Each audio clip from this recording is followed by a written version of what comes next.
मालिका भी है।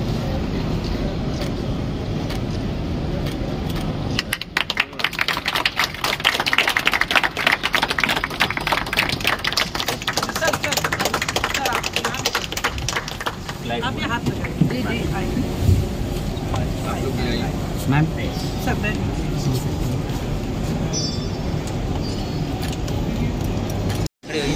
One at time ma'am.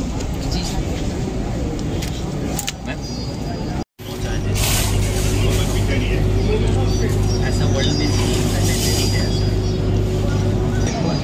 दूसरा हमारी इससे प्रधानमंत्री युवा स्कीम है, उसकी 75 किताबें जिसमें हमने लगभग 30 साल से कम के बच्चों को 75 बच्चों को अडॉप्ट किया था। 16,000 एंट्री आई और 22 भारतीय भाषाओं में वो किताबें और they are about unsung heroes and readers. How many books are there? There are 75 books. 75. In 22 languages. Yes. Okay. Then we have children books in different, even foreign languages में भी है, French, Spanish, German. Japanese.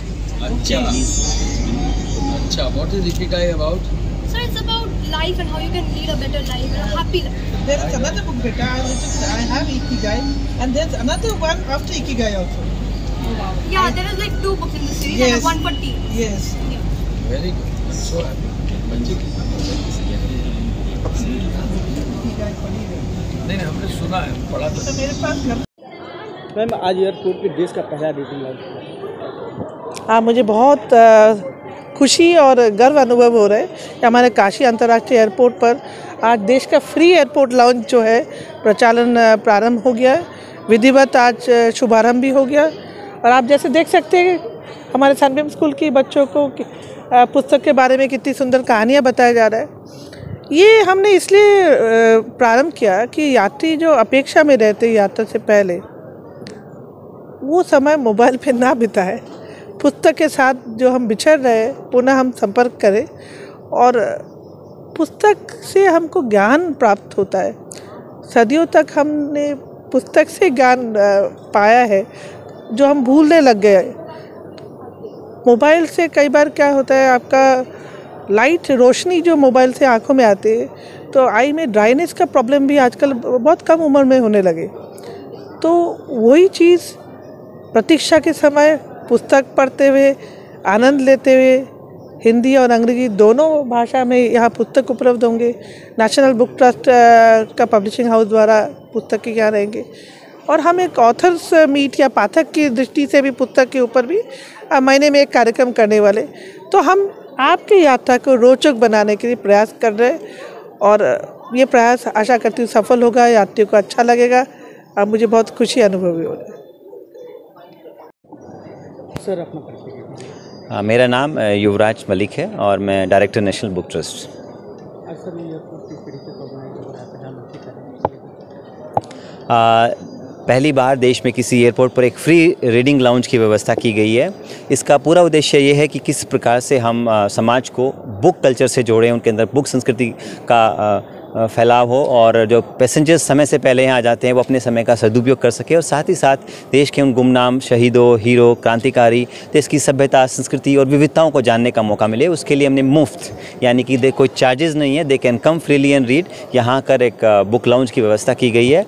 और पूरा जो concept है वो प्रधानमंत्री जी के vision read India lead India को लेकर है। जब वो कहते हैं कि when citizens read country lead, तो अगर हम चाहते हैं कि हमारा देश लीड करें तो ज़रूरी है कि हमारे नागरिक पढ़ें और पढ़ने के लिए नेशनल बुक ने अपने मैंडेट के अनुसार लोगों तक हर भाषा में, हर आयु वर्ग के लिए, हर क्षेत्र में उचित किताबें उपलब्ध कराने का हमने एक छोटा सा प्रयास किया है। किन किन तरीके के बुक आप देखेंगे बच्चों के लिए भी किताबें हैं, फिक्शन भी हैं और कुछ कॉमिक बुक्स भी हैं, बहुत सारी बायोग्राफीज़ हैं। स्पेशली इंडिया 75 सीरीज़ जो आज़ादी का अमृत महोत्सव को मनाने के लिए हमने शहीद क्रांतिकारी और अपने देश के नायकों के लिए तैयार की थी, वो आपको यहाँ देखने को मिलेगी। साथ ही साथ प्रधानमंत्री युवा योजना के तहत 75 लेखक हमने तराशे थे, तैयार किए थे, उनकी किताबें भी आपको यहाँ देखने को मिलेगी।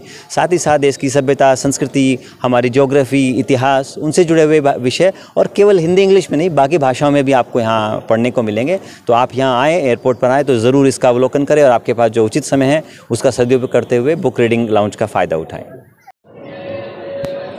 मैम आज एयरपोर्ट पे देश का पहला रीडिंग लाउंज जी, बहुत शानदार शुरुआत है, बहुत ही सुंदर और बनारस से ही ये शुरुआत हो भी सकती थी। मुझे लगता है बनारस सांस्कृतिक और आध्यात्मिक राजधानी है विश्व की। और यहाँ पे प्रधानमंत्री जी का संसदीय क्षेत्र भी है और काशी बनारस से ऐसी अपेक्षाएं भी हैं कि यहाँ पर शिक्षा की, अध्ययन की, साहित्य की, संगीत की, संस्कृति की चर्चा हो।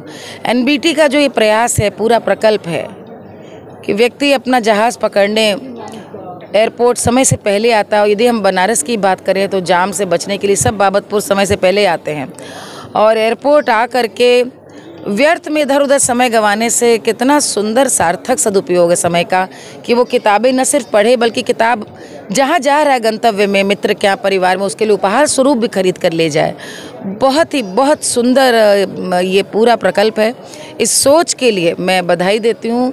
और जैसा कभी बताया गया कि प्रधानमंत्री जी का स्वयं का ये विजन है, उनको तो साधुवाद है ही, वो नया नया इसी प्रकार हमेशा सोचते रहते हैं। एनबीटी को बहुत इस बात के लिए बधाई है कि उन्होंने यहाँ पे इस पूरी आज के इस आयोजन से बच्चों को भी जोड़ा है। बच्चों के सामने जो लेखकों हैं उनसे संवाद की भी स्थापना की है और आज हम लोग को बुलाया। मुझे बहुत अच्छा लग रहा है क्योंकि जब काशी की बात होती तो यहाँ पे साहित्य की एक इतनी बड़ी परंपरा, बड़े बड़े लेखक, ये वो धरती है जहाँ पे शंकराचार्य हो चाहे गौतम बुद्ध हो, उन्होंने भी आकर यहीं पर अपने ज्ञान की, एक कह सकते हैं कि उसको भी तर्कों की कसौटी पे यहीं पर कसा। यही धरती है जहाँ पर चाहे नानक हो, सभी धर्मों के, सभी आस्थाओं के, और बाकी तो वो चाहे अम्बिका दत्त व्यास हों, भारतेंदु जी हों, प्रेमधन जी हों या प्रेमचंद जी हों या प्रसाद हों, सबकी ये कर्मस्थली रही है। यहाँ पर किताबों की चर्चा बहुत सुखद देखना। धन्यवाद। डिजिटल इंडिया का digital new platform live VNS पिछले 7 वर्षों से बनारस की सेवा में। पाइए बनारस के कोने कोने की खबर निष्पक्षता के साथ लाइव वीएनएस से। बनारस की ताज़ा तरीन खबरों के लिए प्ले स्टोर से डाउनलोड कीजिए लाइव वीएनएस ऐप या फॉलो कीजिए लाइव वीएनएस को सोशल मीडिया पर।